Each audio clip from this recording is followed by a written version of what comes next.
RTP. Damos la bienvenida al ingeniero Jorge Jaramillo Ortiz. Él nos acompaña de manera presencial. Con él vamos a conversar sobre diversos temas, pero en particular vamos a empezar sobre la venta de energía a Colombia. Vamos a cubrir unos temas energéticos, pero esto es lo principal. Y empezaría diciendo, ¿ha habido venta o no? Entiendo que basados en lo que reportan los expertos ecuatorianos y colombianos, lo que dice el Ministerio de Energía de ellos, ha habido transferencias automáticas a Colombia, no necesariamente venta. ¿Alguna actualización sobre el tema, ingeniero? Bueno, muy buenos días, muchas gracias por la invitación, un saludo a todos los que nos escuchen y nos vean.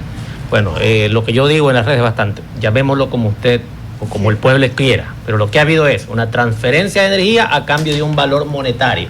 O sea, cuando usted entrega algo y le deben dar un dinero o cruzar alguna cuenta, hay una transacción comercial.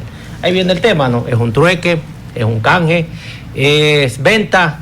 Ya, bueno, han habido diferentes interpretaciones, pero lo que está sucediendo es que tenemos excedentes de energía en Ecuador y nuestros excedentes son más baratos a la energía colombiana que es térmica. Sí. Nuestros excedentes son hídricos.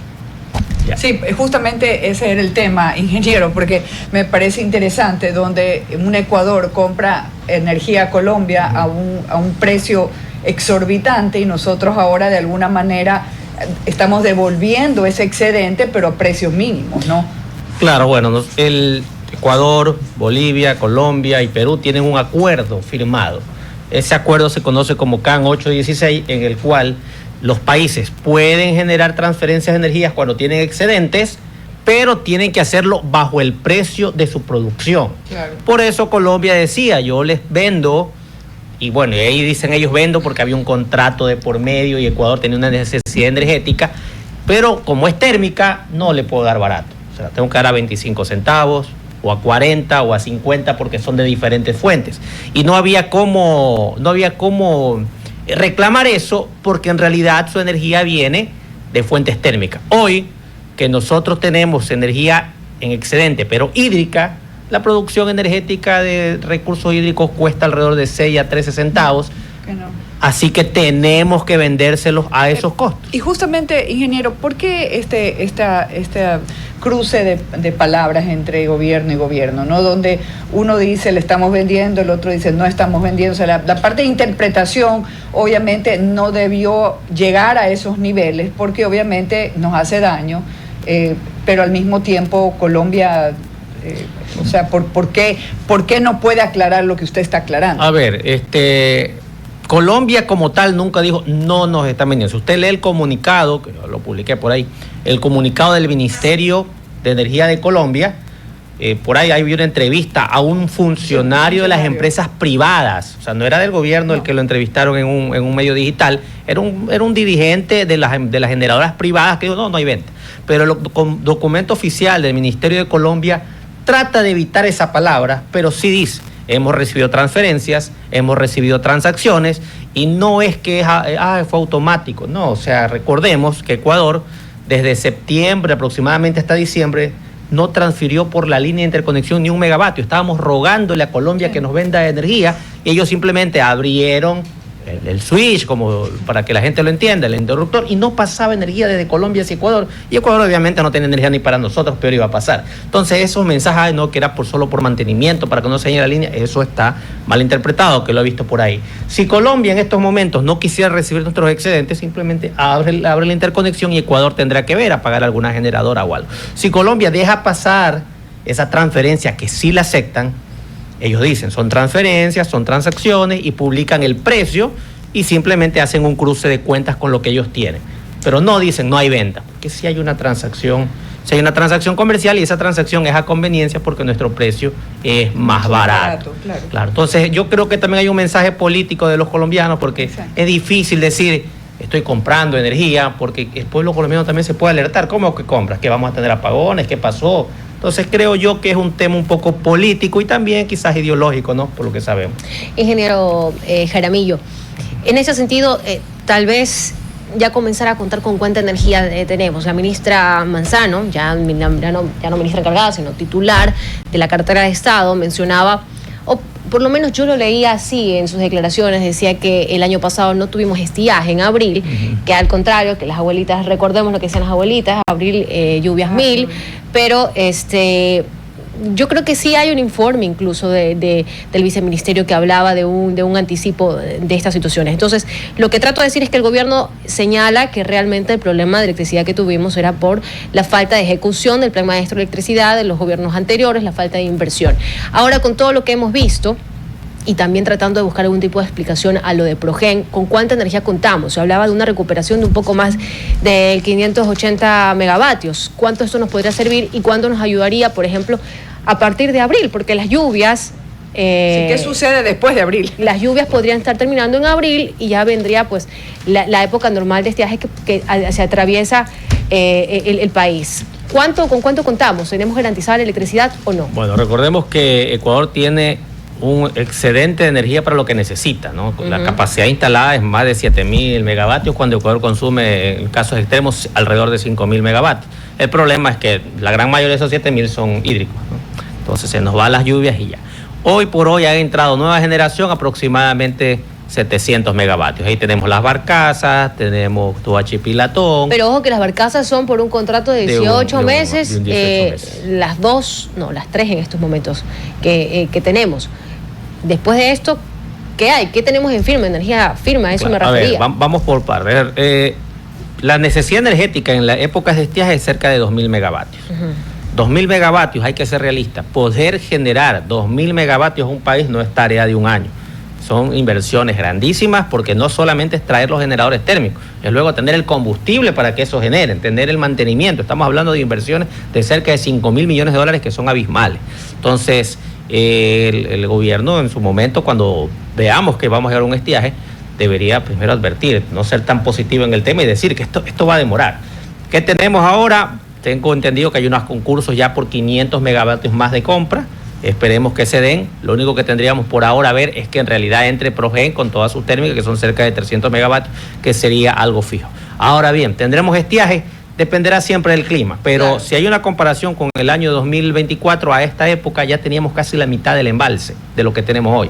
Hoy tenemos un exceso de 1 metro en el embalse y esa agua tiene que salir corriendo, ya se está desbordando y por eso tenemos los excedentes del caso. Es decir, si dejase de llover hoy, por lo menos tendríamos agua que nos permita generar electricidad unos 3 a 4 meses más.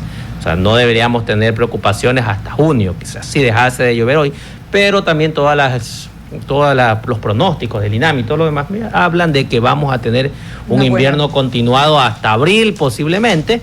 Si fuese así, y podemos por lo menos terminar lo de Progen y comenzar las contrataciones de las nuevas generaciones, sí se pudiera dar el caso de que terminemos este año con algo de tranquilidad. Ingeniero, justamente en el Expreso, en la página 6, es un tema que es preocupante, ¿no? Un estado negligente y energía nuclear, combinación peligrosa.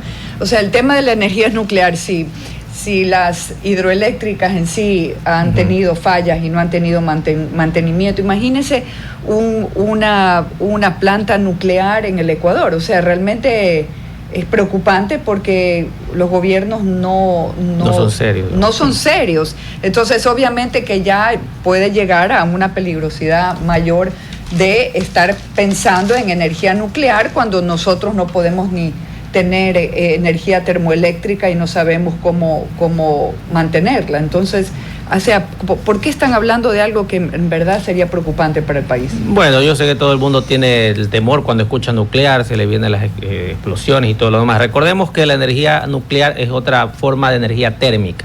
Cuando nosotros producimos con calor, hacemos girar en los generadores normales, ese calor que lo producen los combustibles, el diésel, la gasolina, en las centrales nucleares lo produce una reacción nuclear. Entonces es un calor que me hace realizar los giros térmicos de electricidad. Y es algo que en Latinoamérica está presente. Brasil y Argentina tienen centrales nucleares y también Argentina ha tenido sus problemas políticos. Brasil quizás por ser un monstruo tenga un poquito más de estabilidad porque es federal. pero no es algo lejano dentro de Sudamérica, por lo menos.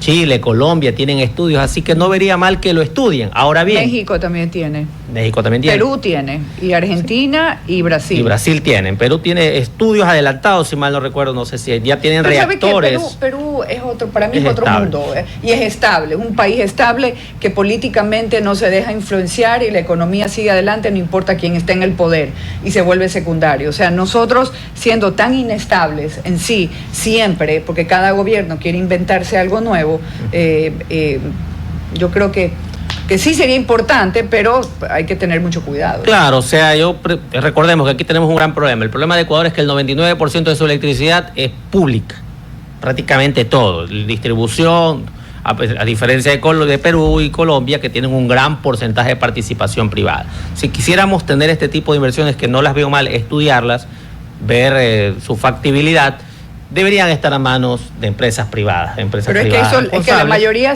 y vamos a hacer. Es como las carreteras, como la energía, como el agua, debería ser manejado por empresas privadas, porque se ve que lo estatal no funciona. Y en sí podría ser lo que siempre se dice, un mix entre público y privado. Claro, ¿no? Sí.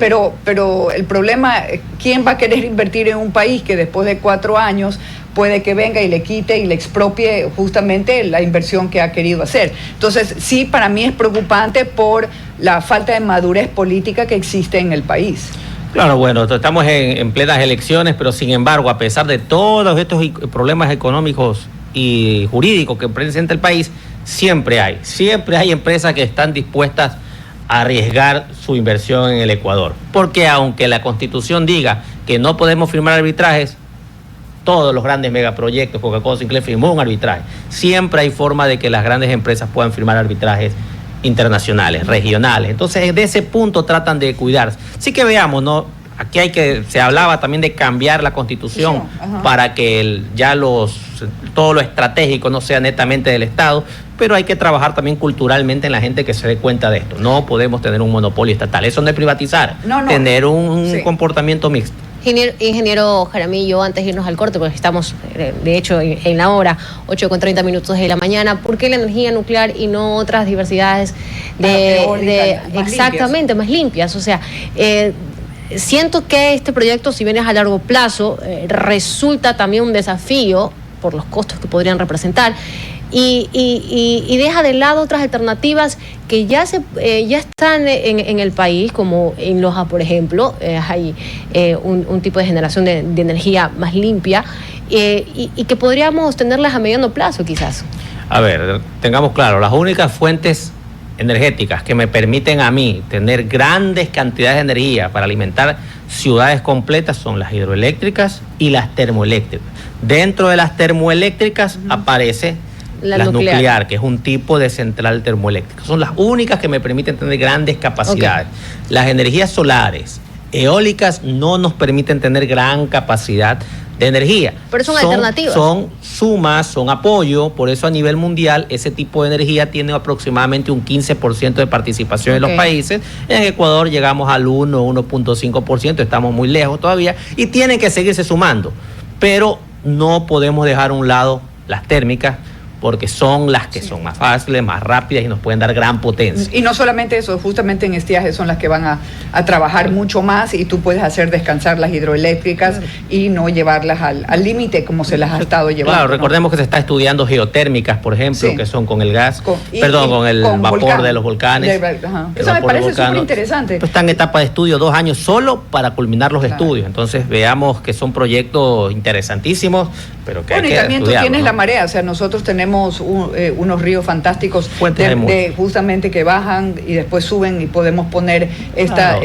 Mario Motriz en las costas. En la costa, opciones tenemos, pero esas opciones son complementarias, siempre deben ser complementarias, la solar, la eólica, porque por ejemplo la solar tenemos un problema, en la noche no la tenemos, la eólica depende de los vientos, entonces todas esas deben estar presentes, pero deben ser un complemento, deben representar cerca del 10% por lo menos, pero las grandes fuentes son las térmicas y las hidroeléctricas, y hacia allá tiene que apuntar el país, y una forma de apuntar sería no tomándolas ellas para sí, sino buscar el incentivo privado, que es complicadísimo en las situaciones que vive el país, de inestabilidad política, no sabemos quién va a ganar las elecciones, en fin, todas estas cosas, pero hay que tratar de apuntar hacia allá. Ingeniero Jaramillo, le agradecemos muchísimo por habernos acompañado en la mañana en RTP. Gracias por haber hablado de este tema tan importante en el país. RTP